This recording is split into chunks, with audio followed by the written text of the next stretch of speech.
to Hammer Films, and yeah. So, but now you've got a few studios too. It looks like you've got places from Vegas to Marrakesh. You've got some franchises of your work. Yeah, it kind of blew up.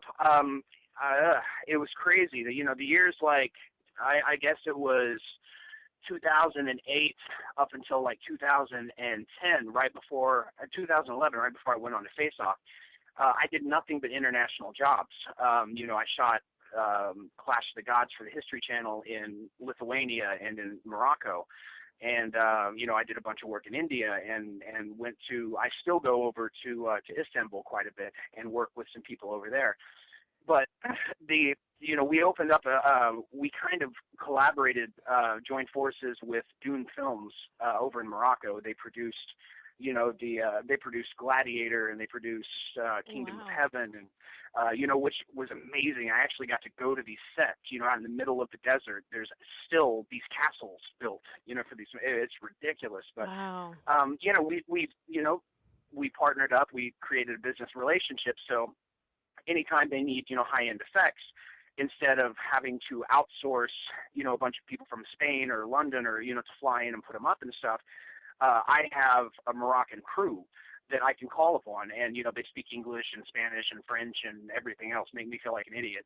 I can barely speak English, but, so we don't have, I don't want to overstate it and make it sound too, glorified. We don't have, like, an ill-willed shop sitting somewhere in the deserts of Morocco. I just have access to many artists over there, and that I can work with, and I can crew up in a really quick fashion, but in Vegas, I have a shop space out there that I can utilize, and here in New York, I work out of a place called Shangri-La Studios in Brooklyn, and it's an amazing soundstage. We shoot videos here all the time, and films and everything. So basically, it's just a nice network. I could never afford to actually have my own buildings in all these places. I just have some really good friends that allow me to crew up and work there. So that's the reality of it.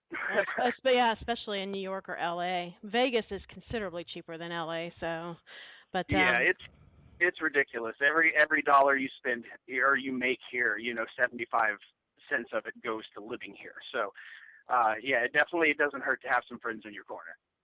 So just to kind of maybe wrap things up a little bit, you've got so much stuff going on. Is there any way you can kind of predict where you think you'll be in a couple of years, or where you hope you'll be?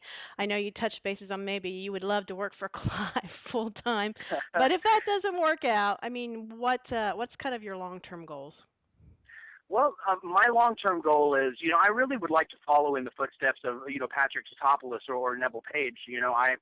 I like to use my mind. I like to conceptualize. I like to, create these universes and these creatures. And, unfortunately, at a young age, I'm already pretty beat up from a lifetime of effects and just being a ridiculous, stupid guy.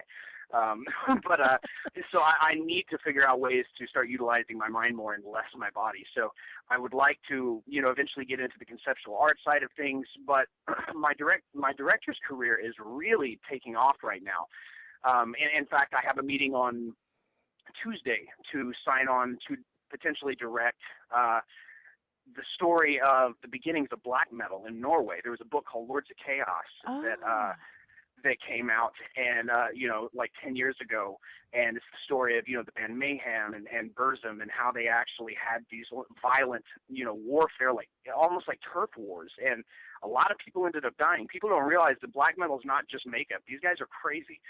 So, I have that feature potentially slated. I've got, Son of Celluloid, and I have 3 features of my own that are sitting on the shelf right now, and I'm shopping around with, and I'm getting some great responses. So I really see, in the next 5 years, I might just stick with this directing thing. It's the only job that I found that really caters to my ADD. I like turnaround. You know what I mean? I like to work on new things constantly. So it's pretty much the perfect job for me. Well, you seem to be doing okay at it. It sounds like you're doing okay. Yeah, I can't complain. Things are going pretty well.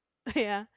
Well, so we still got a few more episodes of Face Off to go, and I know you know the outcome. We're just going to have to wait for it, but hopefully, you'll do well there. Although they may say, This guy's got it made. We need to let somebody else win so they can get the boost. He's already set in Hollywood, but Yeah, he'll do well. that's hope. Well, I'll say this: my fans will definitely be happy. That's not too spoilery, I think. So everyone's Yeah. going to be happy. Well, there's a lot of good competition there, a lot of great artists. So, and I love the show. It's just so fascinating. So, by the way, that is on Tuesday nights on Sci-Fi. I'm not sure exactly what time. Check your local listings and all that. And also, you might want to check out Tate's website. It's illwill.com. So check that out.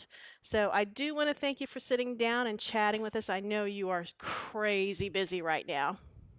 No problem. It's been a pleasure. I really enjoyed it. All right. Well, thank you so much. So, like I said, check in to Face Off on Tuesday nights, and also go check out my website, thequeenofscream.com. Be sure to tune in next Thursday night at midnight Eastern Standard Time when our guest will be Bitsy Tulloch from the NBC series Grimm.